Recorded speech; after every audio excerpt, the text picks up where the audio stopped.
Every one of us, at some point, feels like life is spinning out of control. Whether it's a lost job, a broken relationship, or just the chaotic pace of daily routines, these moments can leave us feeling helpless and overwhelmed. But what if I told you there's a way to not just survive these challenges, but to thrive amidst them? Today, we're going to dive deep into the wisdom of Seneca, an ancient philosopher who mastered the art of maintaining peace in a tumultuous world. His teachings on Stoicism aren't just philosophical musings, they are practical strategies that have powered leaders, thinkers, and individuals through the ages and can empower us today. By the end of this video, you'll have a toolkit of Stoic principles to help you cultivate mental toughness and reclaim control over your emotions and reactions. No matter what life throws your way, stick with me, and let's explore how these ancient secrets can be applied to modern life for a calmer, more centered existence. If you appreciate what we're doing here and want to support the channel, a simple, free favor I'll ask from you is to hit the subscribe button.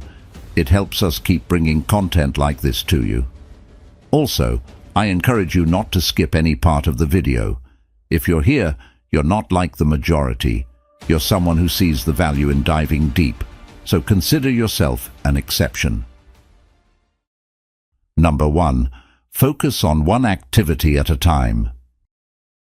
Seneca's wisdom, "To be everywhere is to be nowhere," captures a crucial principle that is often overlooked in our modern rush to do more and be more. The idea of focusing on one activity at a time is central to Stoic philosophy and can transform how we approach our daily tasks. In a world that celebrates the myth of multitasking, we need to pause and reconsider the effectiveness of this approach.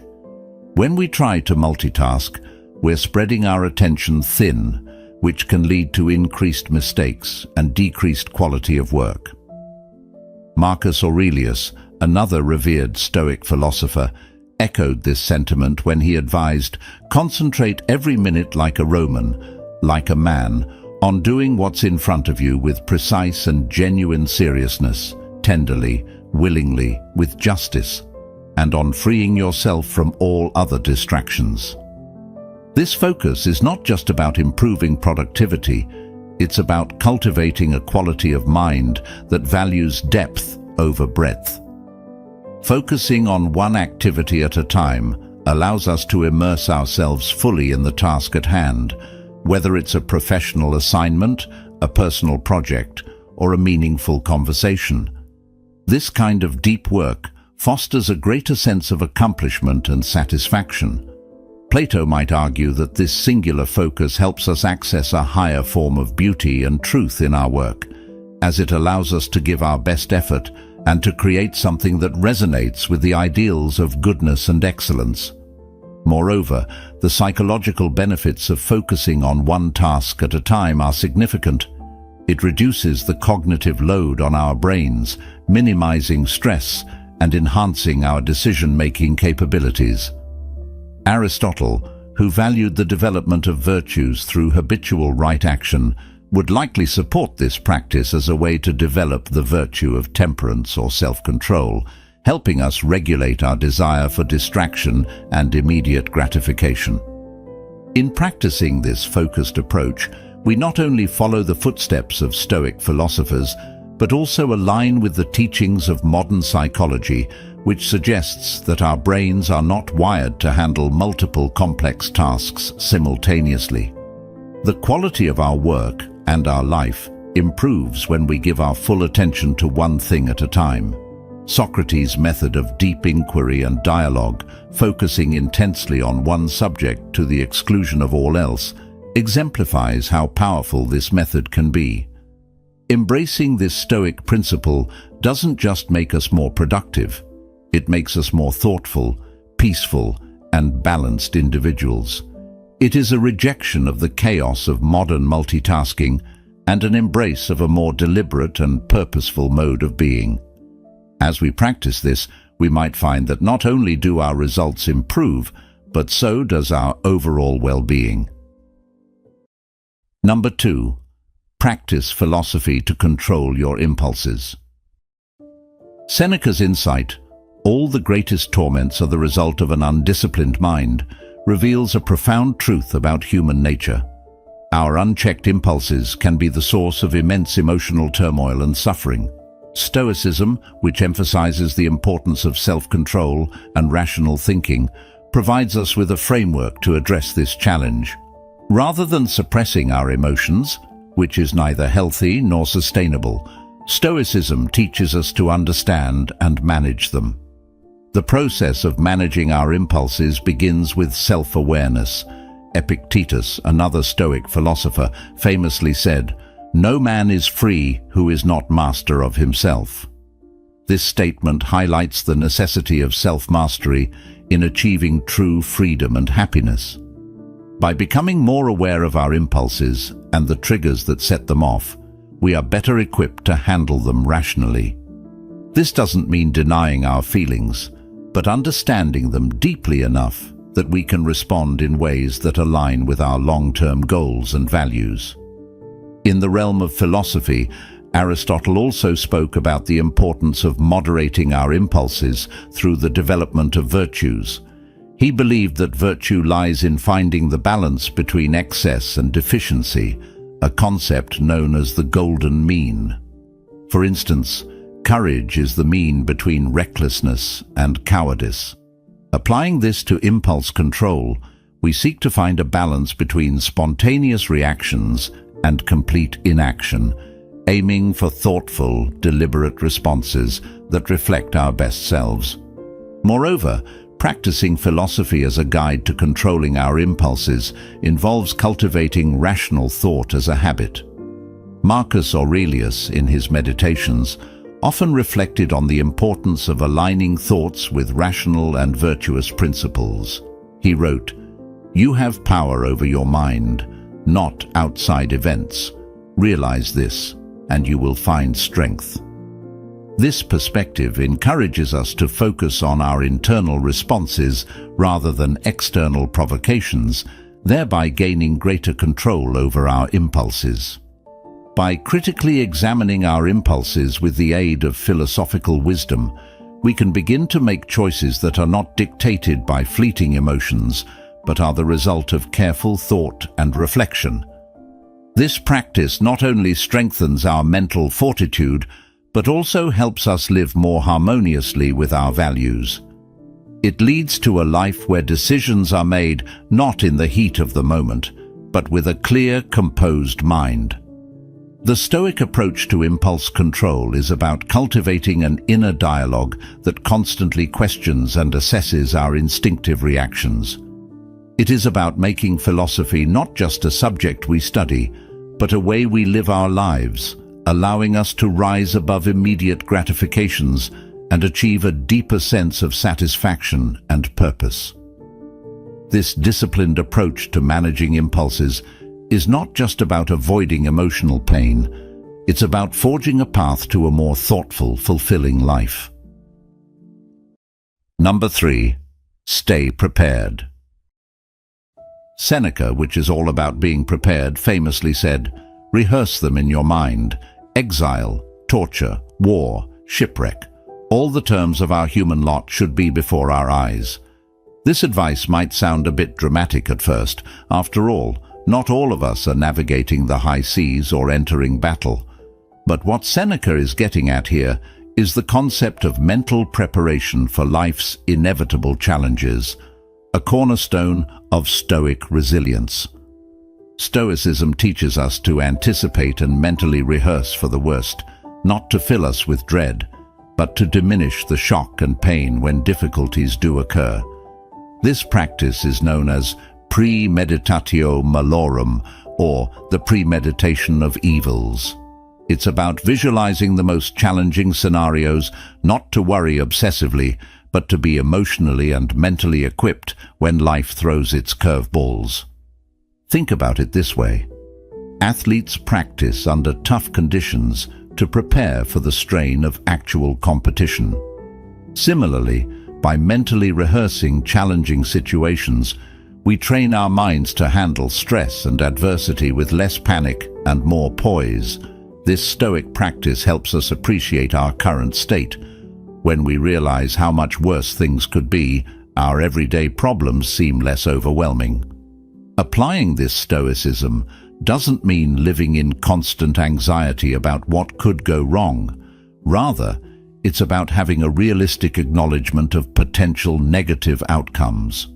For example, if you're worried about job security, instead of spiraling into fear, you could start preparing by updating your resume, enhancing your skills, or even exploring alternate career paths. This way, if the worst were to happen, you're not caught off guard and are better positioned to handle the situation.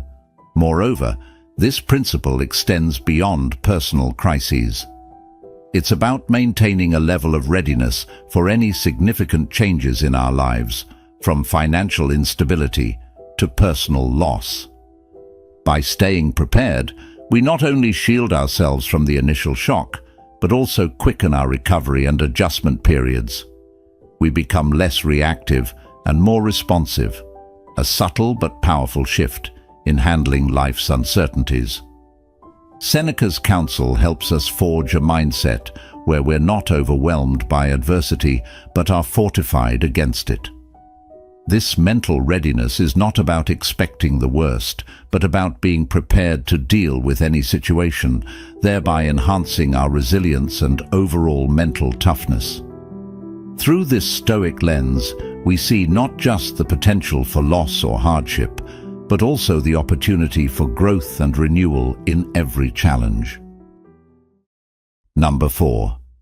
Voluntarily embrace hardships. Another profound insight from Seneca: difficulties strengthen the mind as labor does the body. This idea is at the heart of Stoicism and speaks to a practice that can seem counterintuitive at first: voluntarily embracing hardships.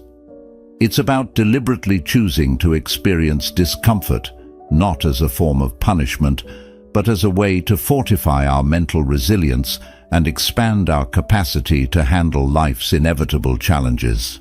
Think about what it means to voluntarily embrace hardships. It's like an athlete who trains under harsh conditions to prepare for a competition.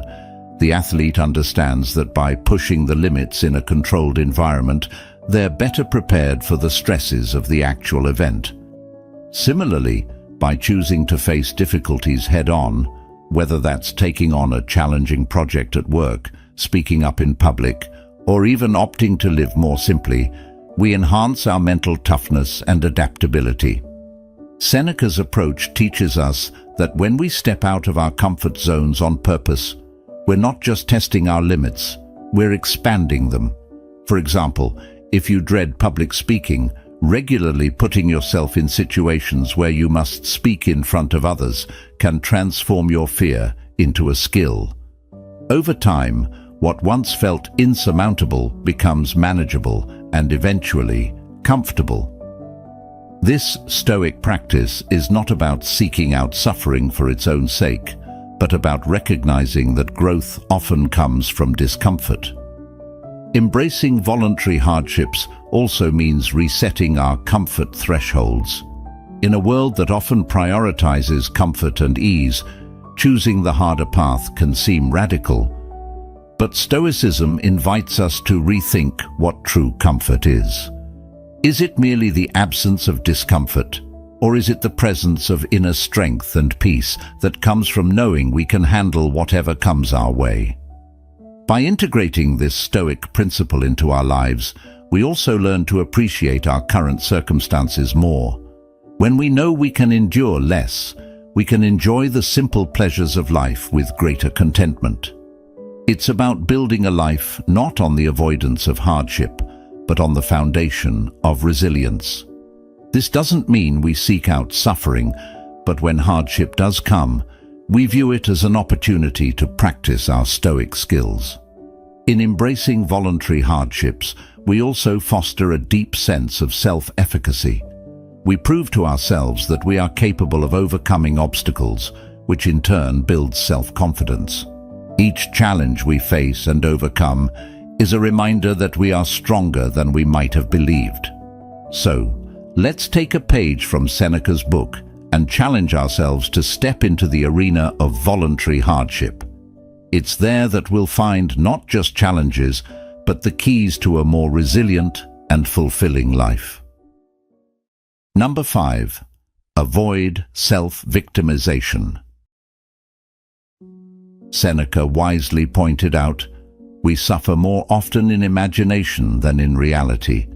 This statement is a stark reminder that our interpretation of events, not the events themselves, often causes our greatest suffering. It's easy to fall into the trap of believing that we are victims of our circumstances, which can lead to a mindset that everything happens to us rather than for us or with us. Stoicism teaches us the importance of perception. How we choose to see and interpret life's challenges significantly impacts our experience of them. If we view ourselves as passive victims, we surrender our agency and power. However, if we view challenges as opportunities to grow and learn, we maintain control over our responses and are more likely to approach life proactively. Consider a common scenario. Perhaps you didn't get a promotion at work, and your initial reaction is to feel sidelined or discriminated against. While these feelings are valid, Stoicism invites us to examine our reactions critically. Are we perhaps viewing the situation only through a lens of loss and unfairness?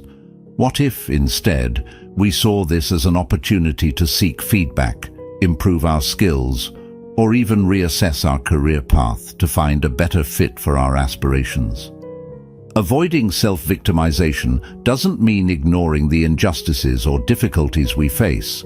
Rather, it means shifting our focus from what happens to us to how we respond to what happens.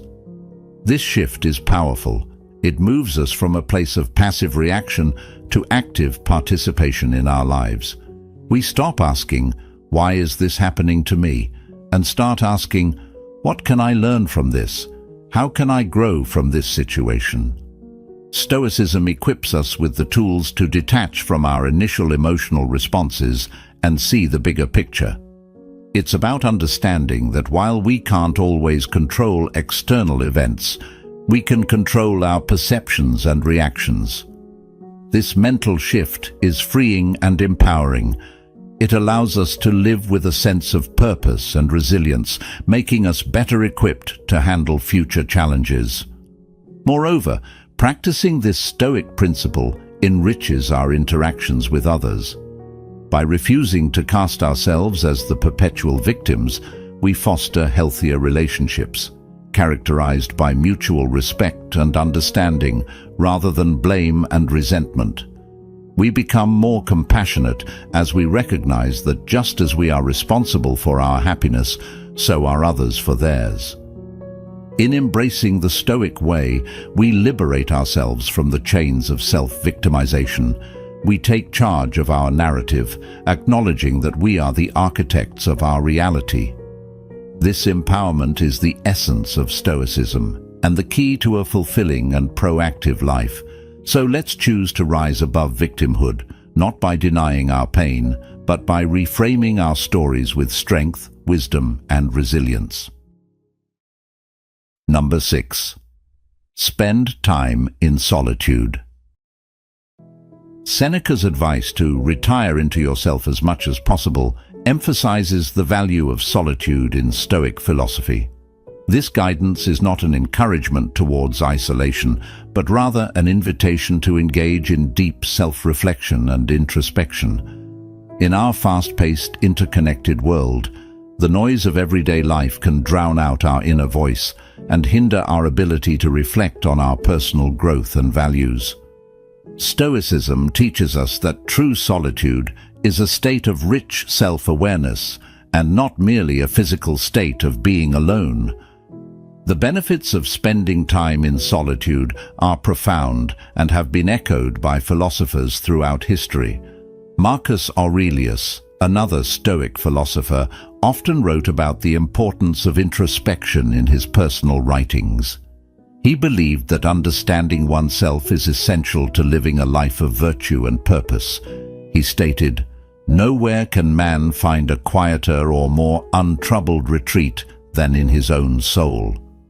This highlights the idea that solitude provides a sanctuary where one can escape the demands of the external world and focus on internal development. Furthermore, the practice of solitude allows us to explore our thoughts and emotions without distraction. It gives us the space to process our experiences and to align our actions with our principles. By regularly engaging in this practice, we cultivate a deeper understanding of who we are and what we truly want from life. This alignment is crucial for living authentically and achieving personal fulfillment. Aristotle also touched on the importance of self-reflection for achieving eudaimonia, or flourishing. He believed that self-knowledge was essential for developing virtues and living in accordance with reason. In solitude, we can assess our lives critically and make adjustments that reflect our true values and aspirations. The Stoic practice of solitude also encourages us to develop resilience. Epictetus emphasized the need for personal reflection to fortify the mind against adversity.